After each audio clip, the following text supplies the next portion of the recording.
ఏ శాస్త్రవేత్తలు ఒక మనిషిని మహామనిషిగా మార్చగలిగే జ్ఞానం కలిగి ఉన్నారు? ట్రైన్ తయారు చేసినోడు ఒక దుర్మార్గుడు మంచి మనిషిగా మార్చగలడా? విమానం తయారు చేసినోడు ఒక రాక్షసుని ఒక మంచి ప్రశాంతమైనటువంటి నెమ్మది కలిగినటువంటి మనిషిగా తీర్చిదిద్దగలడా? ఏ శాస్త్రాలు, ఏ ఇతిహాసాలు మానవ మనుగడను సన్మార్గంలో నడిపించడానికి కంకణం కట్టుకున్నాయి? అందుకు ఏ ప్రవక్తలు దేవుని పేరట, భగవంతుడి పేరట పనిచేశారు అని ఆలోచన చేస్తే కేవలము పరిశుద్ధ గ్రంథము మాత్రమే మానవ మనుగడను సన్మార్గంలో నడిపించడానికి ఆహార్నిశలు పనిచేస్తూ ఉంది. కష్టంగా లేదు. మోషే తన జీవిత చరిత్ర ఎలాంటిది? హెబ్రీయుడే. కానీ తల్లిదండ్రులు ప్రాణభయంతో ఏం చేశారు? జమ్ము పెట్టిలో పెట్టి గంగలో పోసారు. ఫరో రాణికి దొరికింది, తీసుకెళ్ళి పెంచుకోండి. నోరు వాకు లేనటువంటి బిడ్డకి నేను ఏం చేస్తానో తెలుసా?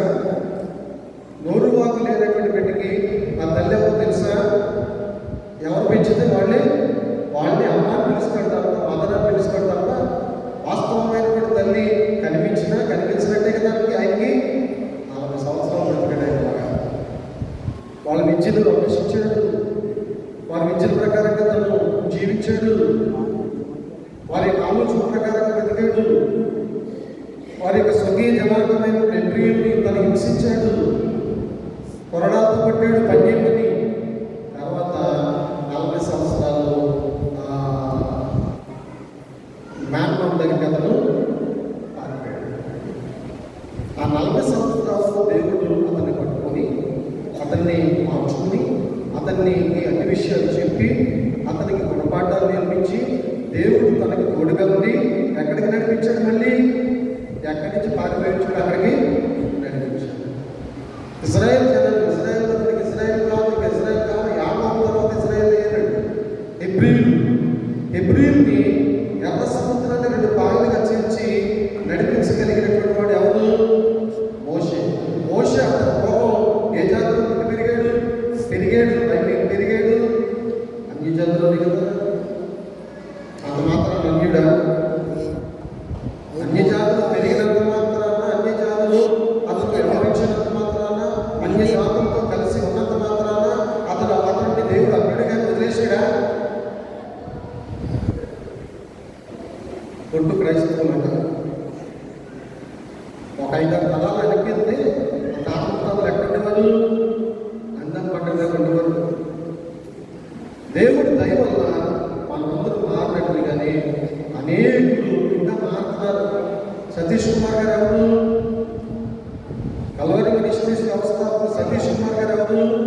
అన్యుడు కాదా? ఆయన బాప్తీసం ఎవరు తీసుకోవట్లేదా?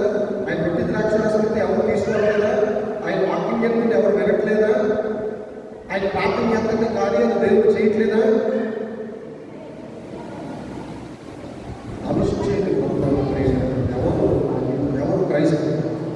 దేవుడి వాక్యాన్ని విని తన మనస్సు మార్చుకున్నవాడు క్రైస్తవుడు. దేవుడి వాక్యాన్ని వింటూనే తన మనస్సు కఠినపరుచుకున్నవాడు అన్యుడు. అన్యుడికి క్రైస్తవుడికి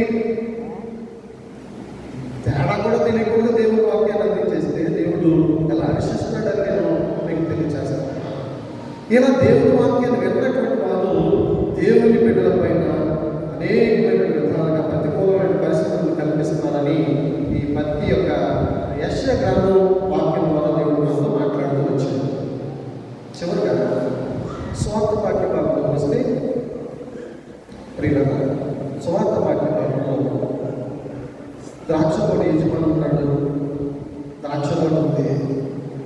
ఆ ద్రాక్ష తోటను కౌలు చేసుకునేటువంటి గుత్తదారులు ఉన్నారు. ఆ గుత్తదారులు దేవుని యొక్క పనివారిని పంపిస్తే మగత ఇవ్వని వాళ్ళు మగత ఇవ్వట్లేదు.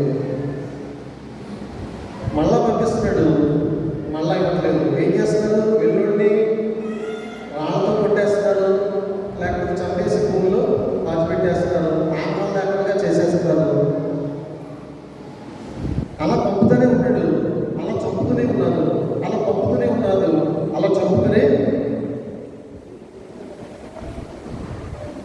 చివరికి నా కుమారుడు పంపిస్తే నా వారసుడు కదా, నా వారసుడికి స్వాస్థ్యాన్ని ఇచ్చేస్తారు కదా, నా మగతనాన్ని ఇచ్చేస్తారు కదా, నీ వారసుడు పంపిస్తే వారసుడు కూడా ఏం చేశారు? వీళ్ళు చంపేశారు. భూములను దొంగిలించేటువంటి వారుగా, ఇళ్లను దొంగిలించేవారుగా, నీ పొరుగువారిని దేనినైనా ఆశించిన దేవుడు వాక్యం చెప్తుంటే పొరుగువారిని ఏదో ఒకటి ఆశించేటువంటి విధంగా క్రైస్తవ్యం యోధావనం దేవుడు ద్రాక్ష ఇజ్రాయేల్ ప్రజలు గుప్తదారులు కాపురులు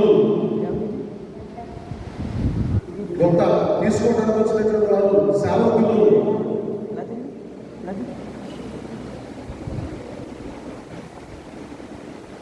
ఒక సేవకుడు ఒకసారి మరొక సేవకుడు ఒకసారి వాటికి చెప్పడానికి వచ్చిన వల్ల ఒకరి తర్వాత ఒకరిని తన్ని తరిమేసేస్తున్నారు, చంపేస్తున్నారు.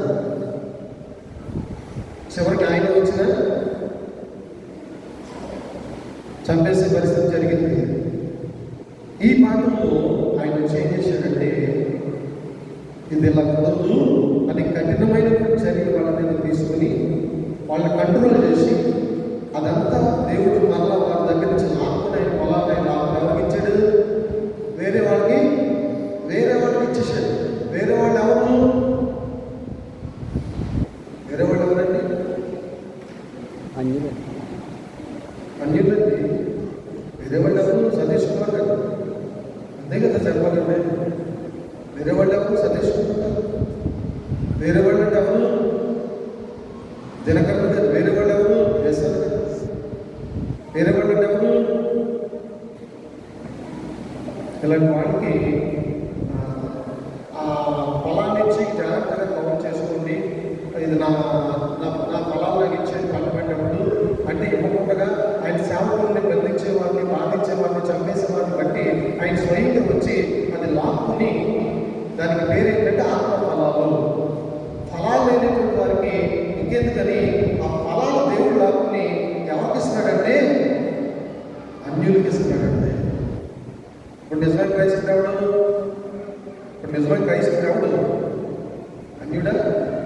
క్రైస్తవుడు అని చెప్పుకునేటువంటి క్రైస్తవుడు యూదుడు నేను అని చెప్పుకుని అబ్రహాం సంతానం అని చెప్పుకుని దేవుడు అడగనటువంటి ధర్మశాస్త్రానికి బదుడై కేవలం పుస్తక జ్ఞానంతో మాత్రమే బ్రతికినటువంటి యూదుడు క్రైస్తవుడా?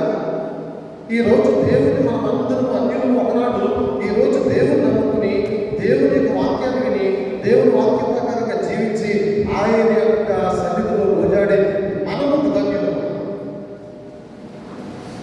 అనోదీన మాటలు బయట డినామినేషన్స్ వారికి ఆత్మఫలాలు ఇచ్చేసేటంటే, ఎందుకంటే ఇక్కడ ఫలించట్లేదని దేవుడు బయట కాబట్టి చెప్పేసాడు. అప్పుడు ఎత్తుకుంటే ఎక్కడికి వెళ్తున్నారు? వాటర్ బాటిల్ నీళ్ళేసుకుని సంచులు బైబిల్ ఎత్తుకుని ఎక్కడికి వెళ్తాం? ఇప్పుడు చుట్టం చూపి నిజమే కదా, వెళ్తున్నామా లేదా? అలా వెళ్ళే పరిస్థితి ఎందుకు వచ్చింది? మన కొరకు పంపబడేటువంటి సేవకుని మనము నిలిపేమో చెప్పడానికి మాటలు లేవు.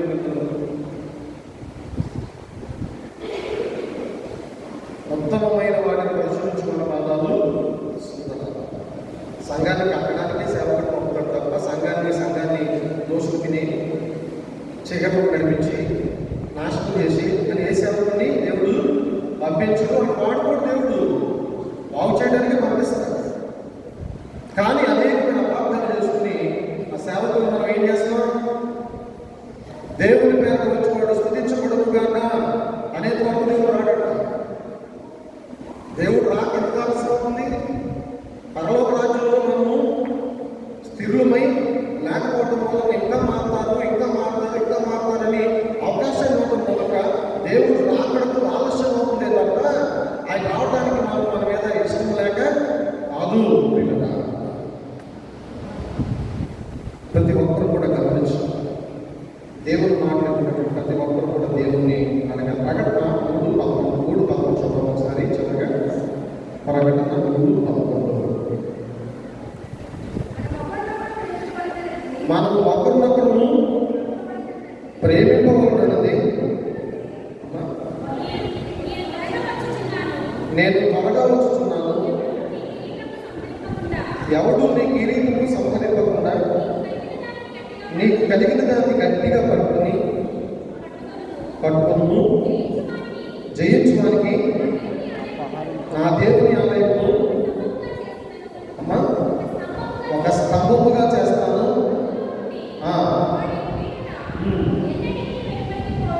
అందులోంచి వాడు ఎప్పటికీ కూడా బయటికి నా సంఘము స్తంభంగా కనబడతాడు. ఇప్పుడు స్తంభం ఉందండి, ఎక్కడికైనా వెళ్తుందా? ఎక్కడికైనా వెళ్తా నిలబండి, అలా నిలబెడతాడండి మనల్ని. జయించువానికి ఏమి ఇస్తున్నాడు? ఆయన జీవ కిరీటం ఇస్తాడు. నేను దొంగ వలె వస్తాను, నేను వచ్చే సమయం నాలో ఉన్నటువంటి దొంగలు కూడా నేను చెప్పను.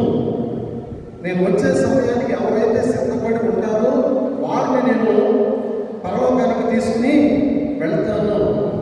ఎవరైతే నాటకీయంగా నామకార్థంగా ఉంటారో వారిని బట్టి నేను తప్పకుండా వారిని నేను గద్దిస్తాను. దేవుడు నమ్మదగినటువంటి వాడు. ఎటువంటి వాడంట దేవుడు నమ్మదగిన వాడు. యూదులు నమ్మలేదు, మీ దగ్గర ఏంటయ్యా ఉండేది, నేను అన్ని జనుల దగ్గరికి వెళ్ళిపోతాను అని మన దగ్గర వచ్చేసాడు. మన అందరూ 100 సంవత్సరాల నుంచి కూడా మన పూర్వీకులందరూ కూడా అన్యులనే మాటకి పొలం కాదు, అది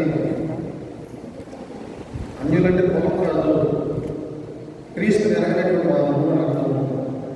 నేనే మార్గాన్ని, నేనే సత్యాన్ని, నేనే జీవాన్ని, నా ద్వారా తప్ప వేరొక మార్గం కూడా పరలోక రాజ్యానికి వచ్చే అధికారం ఎవరికి లేదు అని వాక్యం ద్వారా దేవుడు నాతో మాట్లాడుతున్నాడు. కనుక వీళ్ళరా దేవుని వాక్యానికి కట్టుబడి ఆయన కొత్తదారులుగా ఉన్నటువంటి మనము, ఆయన పంపించినటువంటి కాపులుగా ఉన్నటువంటి మనము, ఆయన పంపించినటువంటి సేవకులకు ఏమి వాళ్ళకి మనం ఆత్మఫలాలు అంటే మంచితనం, ప్రేమ, ఎవరైనా ప్రేమపడగలము, మంచితనం కూడా లేదు, సాత్వికంతో వాటిని ప్రేమించడం చేర్చుకోలేము. చేర్చుకోకూడదా?